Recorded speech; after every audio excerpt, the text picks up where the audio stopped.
สบายดีเขาโอเคโทรศัพท์อยู่ไหมว่าเอาไว้ยังสบายดีพบกับเฮา อย่าถ่ายหนูนะกันเลยจังได้กับฝากกดติดตามกดไลค์กดแชร์ให้สองพรบ่าวเล่าไต่ชาแนลในเด้อ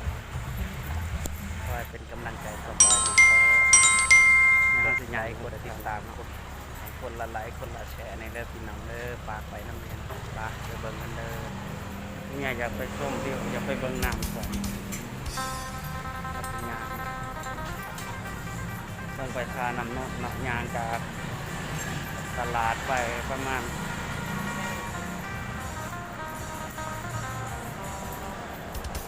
400-500 เมตร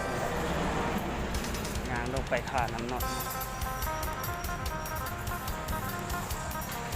สิไปเบิ่งส้มวิวยามแดงทาน้ำนกเนาะติดตามกันเลยตามมาเลยท่านผู้ชมเดี๋ยวเราจะพาไปชมวิวยามค่ำๆจะไปเบิ่งว่าน้ำมันติดความออกตลาดทาง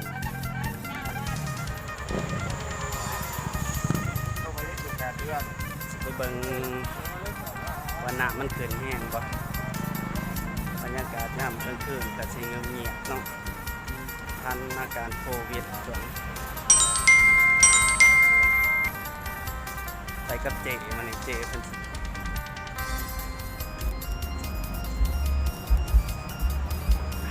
เจอยากไปนั่งชมวิวทานะ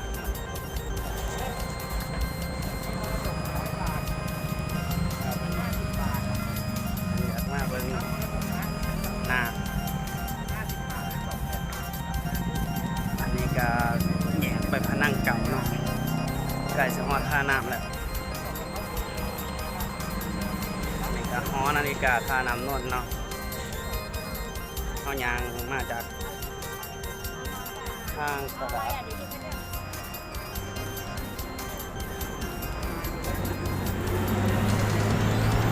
ตลาดขายเสื้อผ้ามันก็นำสิเก็บเนาะขายเก็บสิซื้อยังอีกมันอยากซักลายนะคนอยากซักลาย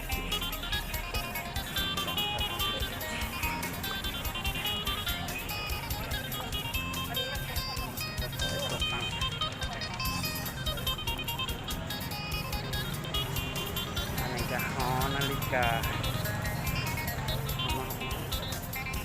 อันนี้ก็ทุนอันนี้นำผลเนาะเขาก็กำลังเตรียมกระสอบทรายเนาะแล้วจะไปกันน้ำผล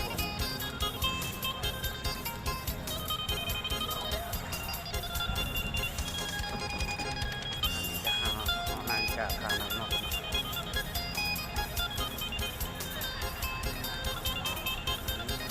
นาฬิกาทาน้ำนกโอ้โหว่าเจ๊ปัจจุบันเนี่ยข้าไปกินยังมันนี่อยากมากคาน้ำแห้งข้ามาเบิ่งเล่นน้ำก็กำลังขึ้นเนาะน้ำเห็นบ่นี่คือถนนเนาะมีน้ำกำลังขึ้นเห็นบ่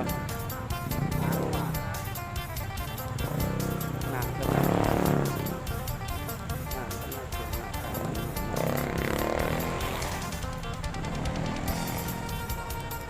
อันนี้ก็คือหอนาฬิกาจะกินอะไรมีแต่ปลาหมึกนะซื้อปลาหมึกอ่ะเนี่ยน้ำขึ้น นึกว่าคืนฮอดคนแล้ว ซื้อยังไปนั่งกินอยู่โฟนะซื้อยังไปนั่งกินไปหาซื้อของกินก่อนเนาะถ้าจะ จะมีร้านขายของตะวันเหมือนในเขายุดร้ายเพราะว่ามันหนามันกำลังสิเกิดเนาะไปหาซื้อของกินแล้วก็ไปนั่งเด่นโบเดือเนาะโอ้โหคนงามมาเบิ่งน้ำบ่คนงามมาเบิ่งน้ำขึ้นเว้ย แม่ไป อ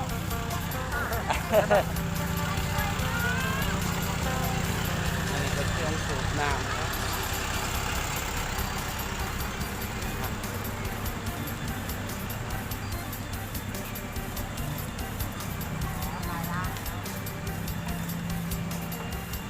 ได้ครับกำลังครับพูดเลย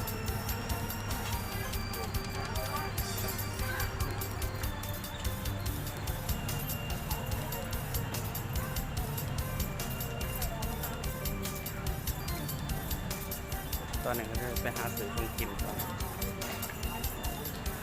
โอ้โหว่าสิซื้อหยังตอนนั้นกินอยู่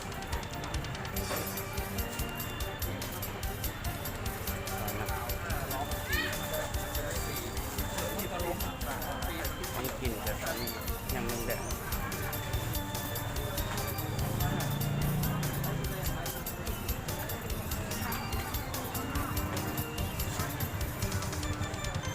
บังแปด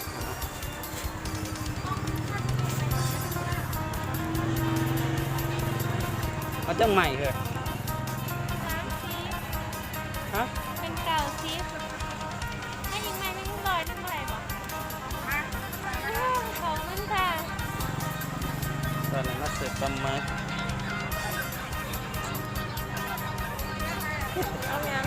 เนี่ยเขามาเสิร์ฟปลาหมึกเสิร์ฟปลาหมึก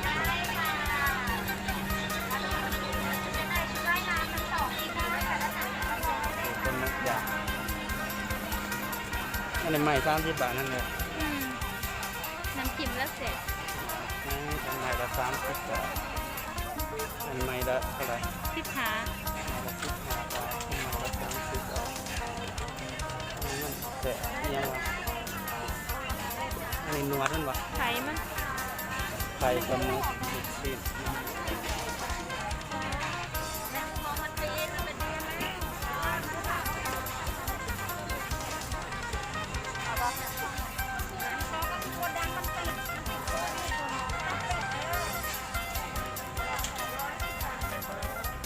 ตำแต่ทางเนาะ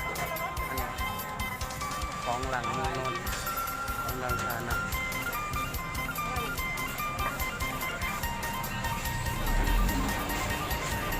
ตอนนี้กำลัง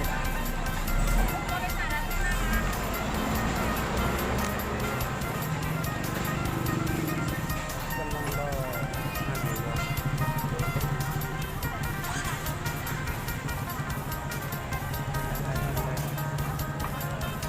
ของขายกับปลาเพราะว่าน้ำมันกำลังขึ้น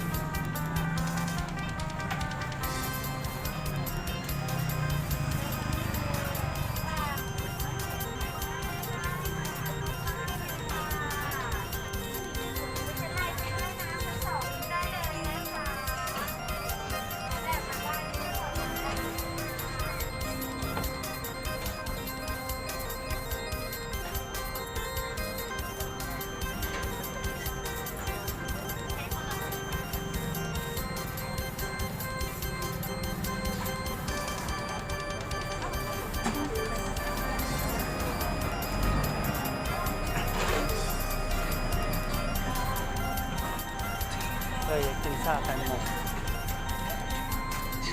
พร้อมกันเนี่ยผมจะซื้อซาไข่หมกจะยาวยังวะฮะ ก็เคยจะกินน้ำเปล่าก็สบายไปโหลดจอ จะเอายังกินยังไง อ๋อ ซาไข่หมกชาเขียวน่าซื้อซาไข่หมก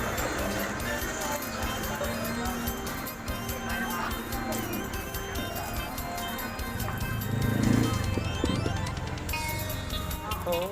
ผู้บ่าวเอาซาไข่มุกนะมาขอมือเกมได้เนี่ยพาเมียมายางเอาเมียพามายางคันน้ำ อยู่2 คนฮะไอ้ไงบ่ได้อยู่นี่ฮะ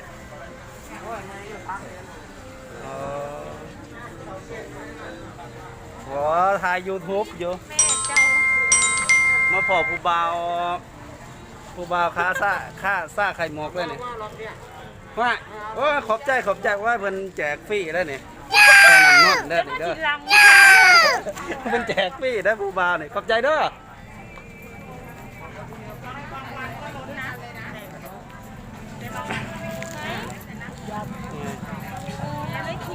เนี่ยมาขอโมเนาะอยู่ท่าน้ำเนาะมาเสือซ่าไข่หมกไปโมก็ได้เดียงมันได้เดียงฟรีเลยนะขอบใจโมหมู่บ้านเดียวกันเด้อเลิกไปทาอยู่นี่เด้อ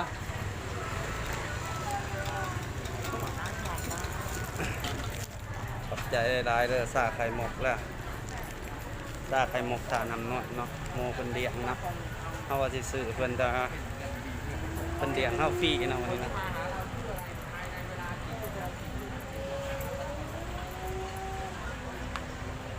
แล้วรออีกแป๊บหนึงเฮาสิไปนั่งอันนี้ก็เป็นวงเวียนผ่าน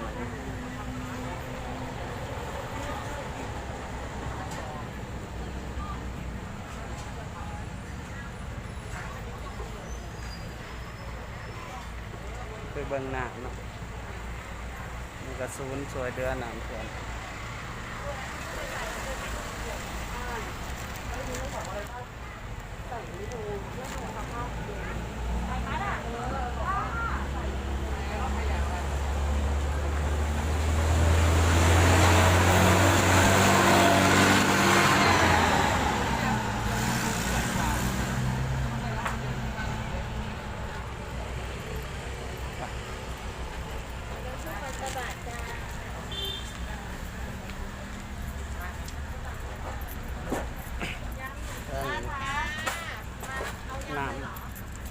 น้ำมันลดขึ้นมากองเดียวน้ำมันขึ้นน้ำมันเขาเซเว่น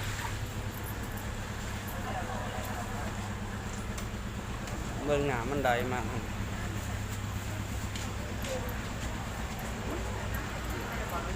น้ำเริ่มขึ้นแล้ว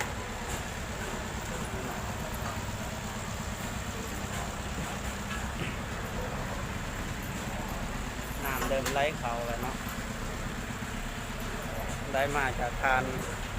ต้องใช้เงินเปียกก็น้ำมันขวมน้ำมันปดขึ้นนี่เนาะตอนนี้น้ำขึ้นสูงแห้งพาน้ำนนฮะ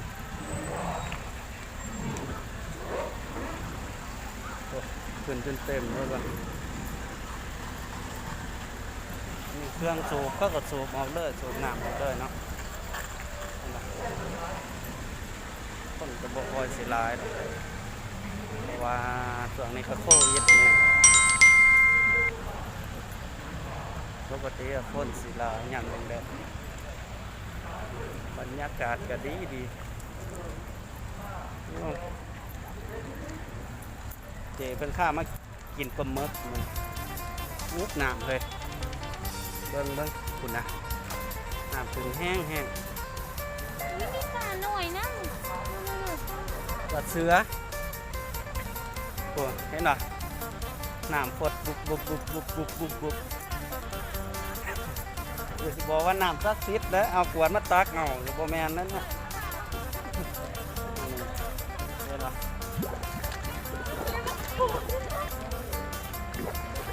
น้ำมันลดเลยเนาะ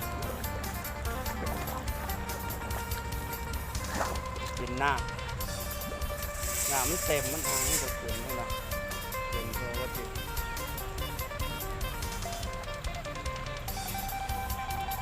บรรยากาศยามแดงแดดประมาณอันนี้ก็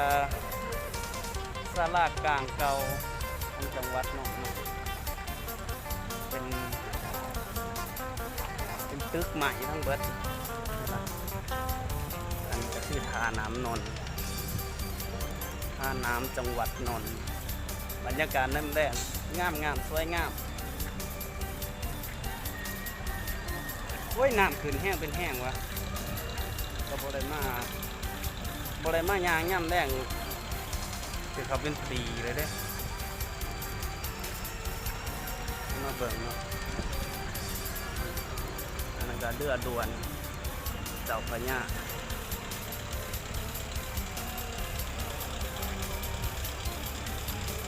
สารากลางจังหวัดนนทบุรี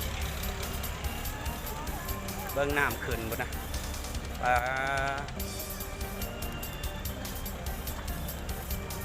มันท่วมเห็นป่ะน้ำท่วมแล้วเทศบาลนครนนท์เบิ่งนะเพื่อกำลังมาจอดอันนี้ก็คือแล้วเราจะเบิ่งอันนี้ก็คือเรือลวนเนาะอันดิ่งมาจากกรุงเทพเนาะเรือลวนนั่นเองอันดิ่งมาจากกรุงเทพเบิ่งน้ำขึ้นแห้งมึงนะ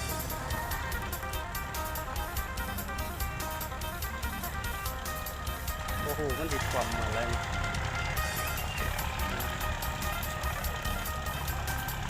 มันมีน้ำขึ้นแห้งเลย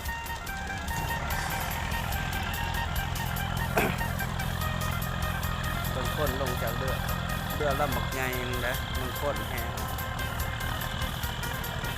เห็นไหมเกาะอะไรที่จะเจอมันเลยประมาณ200หลอกโคตร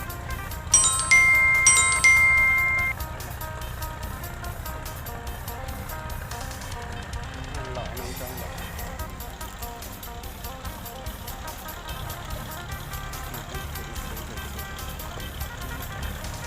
มันอีกตัว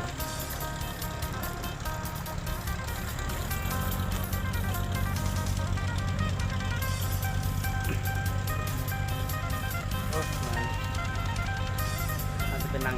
โปรเรือเนาะเวลาเราเป็นนางปลาอยู่สามารถทำมือส้มเอาที่ผ้าไปกินปลาหมึกอยู่โปรเรือเนาะตอนนี้ก็น้ำก็ขึ้นสูงกว่าก็อันนี้คือมันโปรเรือมันขึ้นน้ำ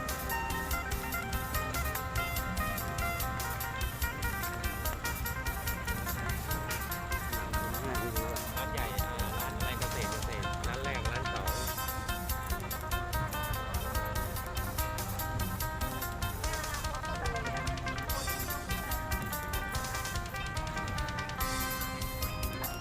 น้ำขึ้นสูงอีกเนาะการเนี่ยนะอันนั้นก็คือฝั่งนั้นก็คือฝั่งตลาดหาเนาะ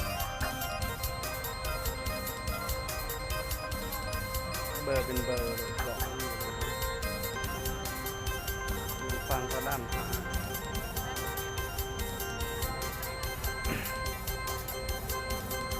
ฝั่งบัตรเสดิมฝั่งบางซีเมื่อ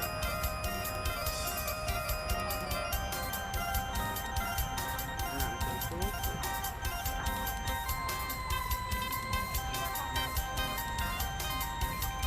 กินปลาหมึกเว้ย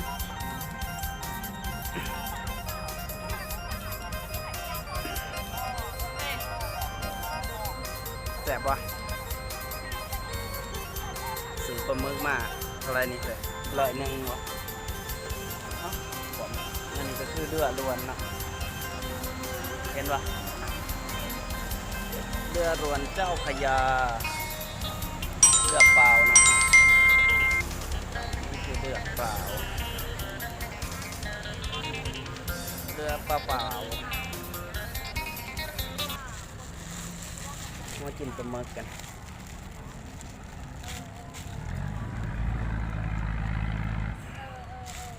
ลองชิมเลย